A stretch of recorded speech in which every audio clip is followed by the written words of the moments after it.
विजेचा शॉक लागून 24 वर्षीय तरुणाचा जागीच मृत्यू.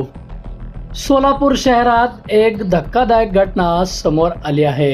स्वागतनगरातील यशवंत सोसायटी परिसरात मंडपाच्या कमानीवर चढून झेंडा लावत असताना MSCBच्या विद्युत तारेला स्पर्श झाल्याने 24 वर्षीय तरुणाला विजेचा शॉक लागला आणि त्याचा जागीच मृत्यू झाला. ही घटना 25 मार्च 2026 रोजी सायंकाळी 8 वाजण्याच्या सुमारास घडली. मयत तरुणाचे नाव केतन रमेश पाटोळे, वय वर्ष 24 असे आहे. तो भारतनगर कुमटानाका सोलापूर येथे राहत होता. केतन हा मंडप सजावटीचे काम करत होता. मंडपाच्या कमानीवर चढून तो झेंडा लावत असताना झेंड्याचा स्टील पाईप MSCBच्या उच्च दाब वायरला लागला.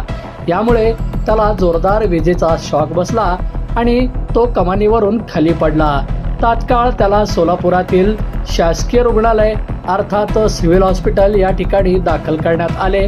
मात्र उपचारापूर्वीच डॉक्टरांनी त्याला मृत घोषित केले.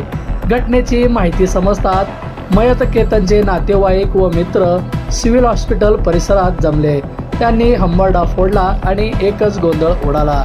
अचानक घडलेल्या या दुर्घटनेने केतनच्या कुटुंबियावर दुःखाचा डोंगर कोसळला आहे.